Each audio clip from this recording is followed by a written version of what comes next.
Continuando con el desarrollo de este curso, en nuestro módulo vamos a hablar de lo que se llama estratificación del riesgo cardiovascular en el paciente hipertenso.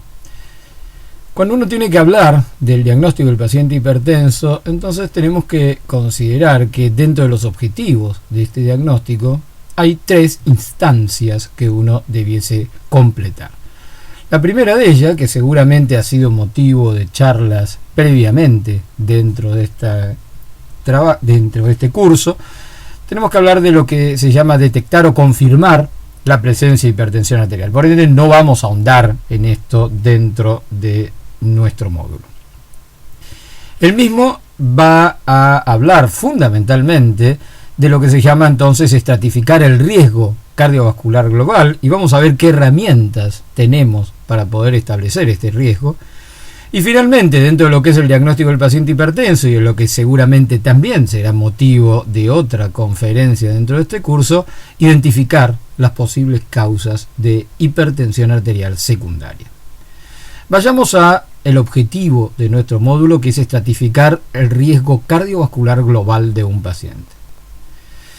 ¿Qué podemos utilizar para esto? Generalmente disponemos de dos elementos bastante importantes. Uno que son los scores, donde se establece en base a una base numérica el riesgo del paciente, o las tablas. Vamos a tratar de mostrar un poco las ventajas y desventajas que pueden tener estos métodos. El score que habitualmente se utiliza en la práctica es el llamado score de Framingham, basado, como ustedes deben conocer, en uno de los estudios más importantes de la historia de la cardiología y de los factores de riesgo cardiovasculares, que justamente es que se desarrolló en esta ciudad norteamericana.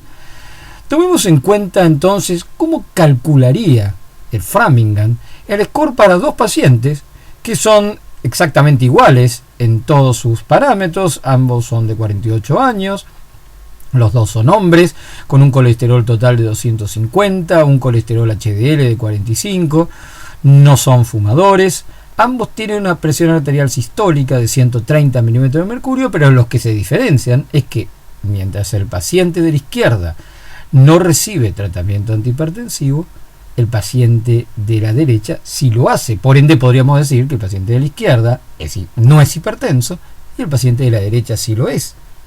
¿Cuál es el riesgo para estos pacientes? Si tomamos en cuenta el riesgo calculado por Framingham para el paciente de la izquierda, sería de aproximadamente el 6%, o sea, es un paciente de bajo riesgo. El paciente de la derecha, aún siendo hipertenso, su riesgo aumenta levemente, hacia un 8%, por ende, sigue siendo un paciente de bajo riesgo, a pesar de que uno es hipertenso y el otro no. Vayamos a otro ejemplo. En este caso, los pacientes también son iguales, a excepción de que el paciente de la izquierda tiene los 48 años del paciente anterior y el paciente de la derecha tiene 58 años, o sea, 10 años más. En ambos casos son hombres con colesterol total elevado, con un colesterol HDL que tiende a ser bajo, no fuma ninguno de los dos, pero ambos tienen una presión arterial normal a expensas de que ambos están tratados para su hipertensión arterial. O sea, son dos pacientes hipertensos que se diferencian entre sí por 10 años. Ya sabemos entonces que el riesgo del paciente de la izquierda era de 8%. ¿Qué pasa entonces con el riesgo del paciente que tiene 10 años más? Su riesgo es de 15%. Lo único que diferencia a estos dos pacientes son 10 años.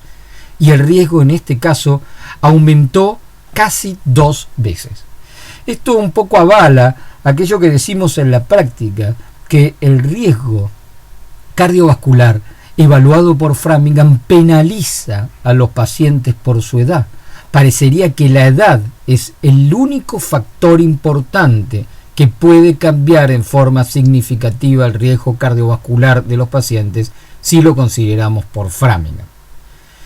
¿Qué pasa en la población pura y exclusivamente hipertensa como para poder certificar esto que estamos diciendo? Fíjense que si tomamos este estudio del 1.000.000 de pacientes publicado hace más de 10 años atrás, pero que sigue siendo un estudio señero dentro de lo que es hipertensión arterial, si consideramos pacientes que tienen una presión arterial de 130 milímetros de mercurio y una edad de entre 40 y 49 años, un poco como el paciente de la izquierda de la diapositiva anterior, En riesgo absoluto calculado de este paciente sería un aumento del riesgo del 60%, 1.6 de riesgo absoluto. Si el paciente tuviera la misma presión arterial, pero una presión, una edad de 50 a 59 años, o sea, vuelve a tener 10 años más, ese riesgo absoluto aumenta a más de 5 veces lo de un paciente que no tuviera hipertensión arterial, lo cual implica que por el aumento de 10 años, el aumento de riesgo es de casi 3 veces y media en pacientes hipertensos.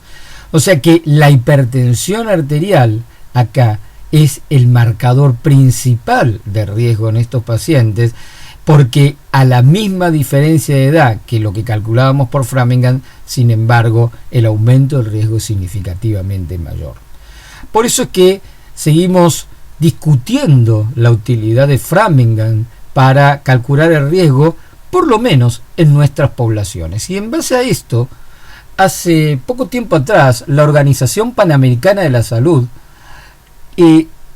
presentó un calculador del riesgo cardiovascular que uno puede ver disponible en la página web de la Organización Panamericana de la Salud y que uno puede utilizar en su computadora, en su tablet o en su teléfono celular, y que permite, en base a ciertos parámetros, un score de riesgo cardiovascular semejante al Framingham en su forma de cálculo, pero con la diferencia fundamental de que está hecho para pacientes de América Latina.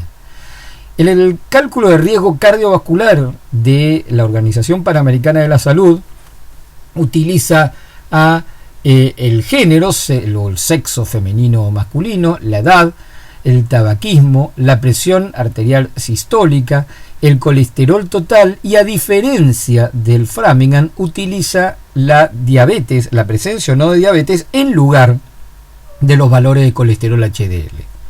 En base a esto, la Organización Panamericana de la Salud establece 5 etapas de riesgo, desde menos de 10%, lo que sería un bajo riesgo, a más del 40%, lo que llaman riesgo crítico. Hagamos ahora un ejercicio utilizando en un determinado paciente el score de Framingham o el score de la Organización Panamericana de la Salud para ver si son lo mismo. Tomemos este paciente prototípico, un típico paciente de alto riesgo, paciente de sexo masculino, con una edad de 55 años, una presión arterial sistólica elevada de 165 milímetros de mercurio, colesterol total también elevado de 280, fumador y con un HDL de 40, que podríamos decir también que tiende a ser bajo. Este paciente, de acuerdo a Framingham, tiene un riesgo mayor al 30%, un alto riesgo.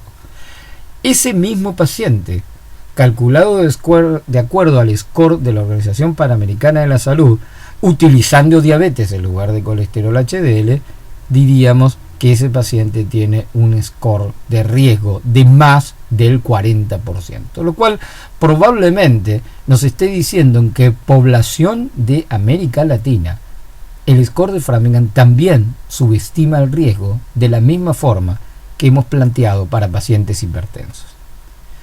Vayamos un poco más adelante ahora, y entonces, ¿qué tenemos que considerar para establecer el riesgo cardiovascular global de un paciente? Debemos basarnos en 3 parámetros fundamentales: la presencia de factores de riesgo, el daño de órgano blanco o la presencia de condiciones clínicas asociadas o enfermedades previas.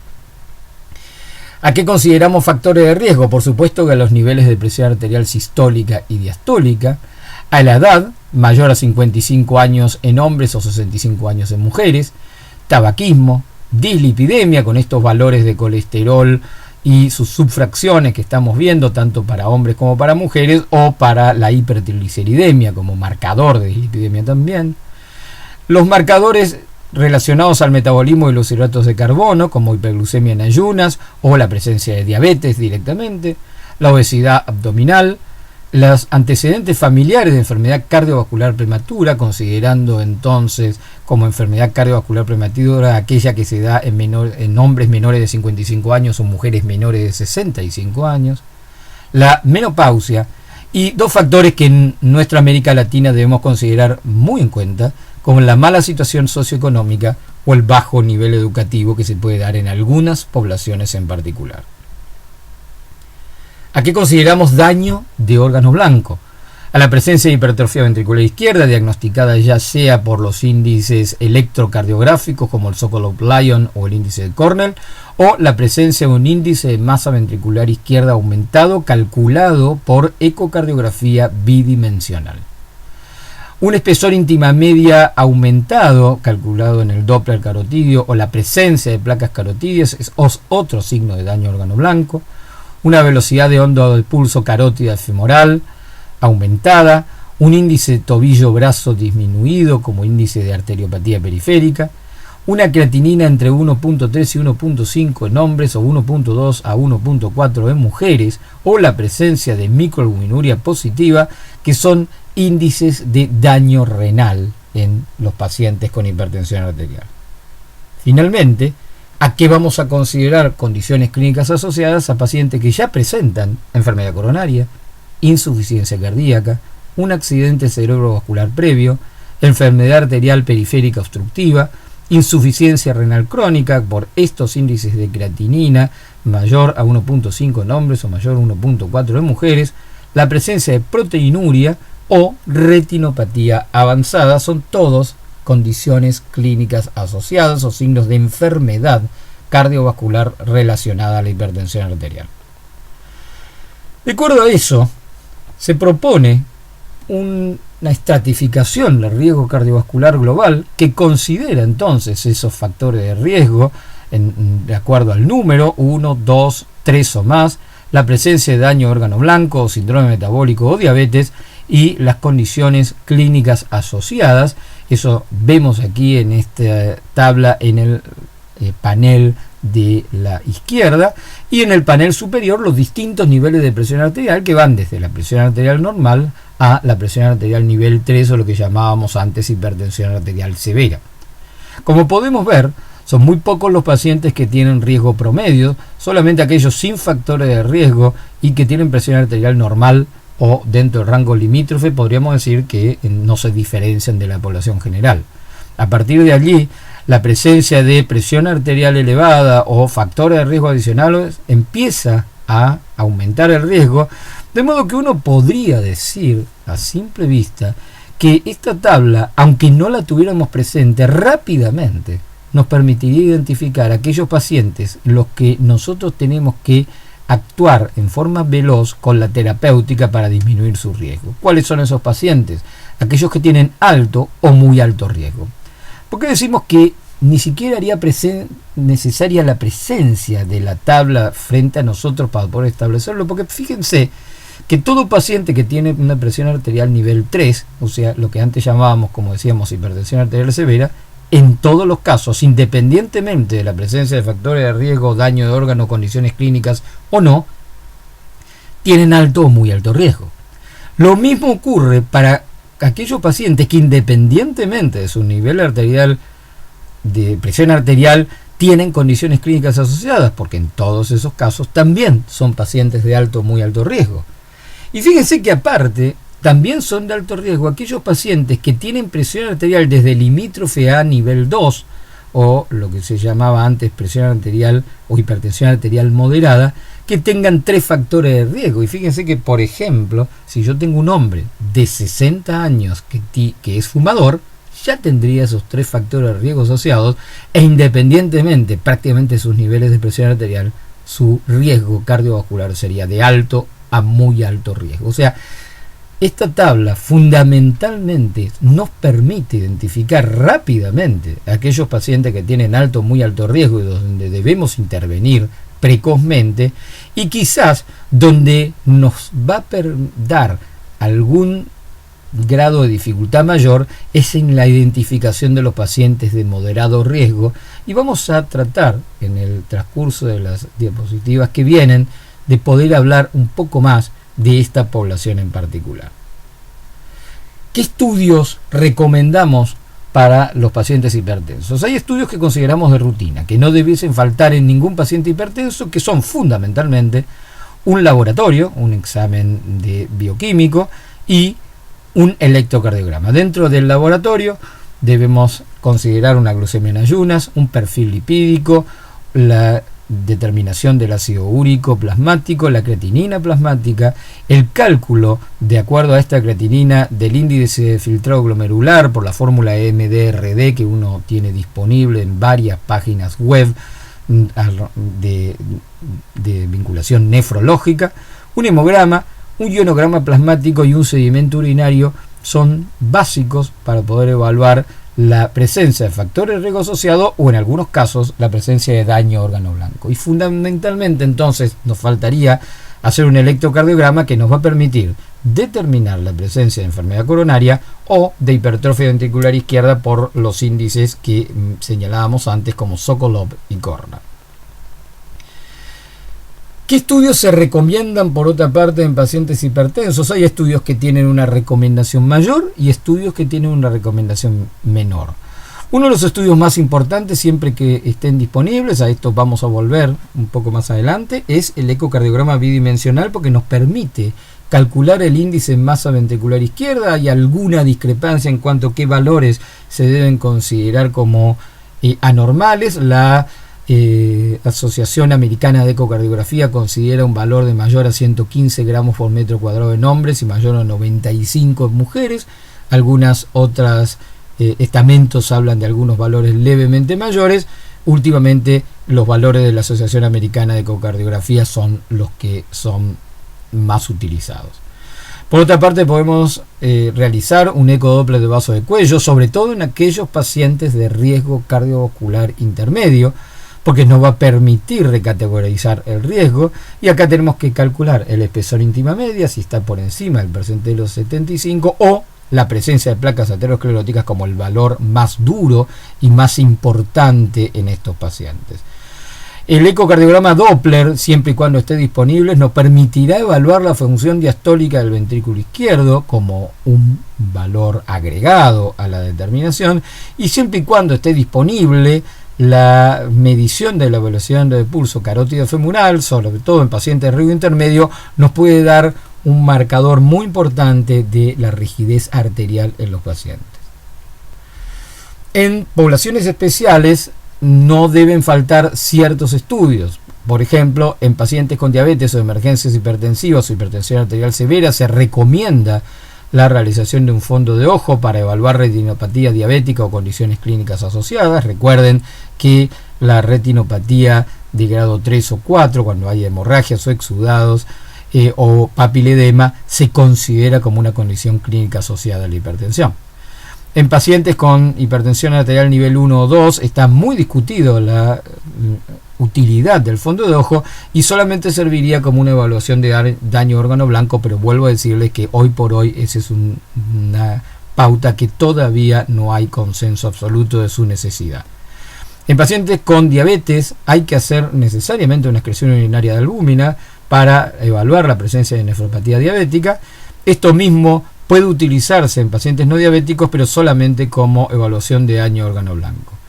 La utilización de proteína C reactiva para evaluar la estratificación de riesgo hoy está absolutamente desestimada, o sea que no recomendamos de que en un paciente con hipertensión arterial se realice la determinación de proteína C reactiva. Vamos a ver cómo pueden influir los distintos estudios en la evaluación del riesgo cardiovascular. Y para esto vamos a ver los resultados del estudio APROS, un estudio italiano de hace más de 10 años atrás, pero que es muy ilustrativo en este sentido.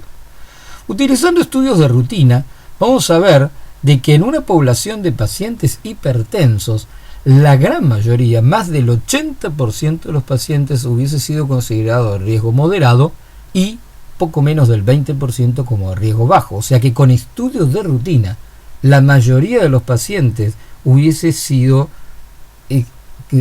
pensado que no tenían un riesgo cardiovascular elevado. Si a esos pacientes le hacemos un ecocardiograma para medir solamente masa ventricular izquierda, vamos a ver de que gran parte de los pacientes con riesgo cardiovascular calculado de tipo moderado se transforman en pacientes de riesgo alto.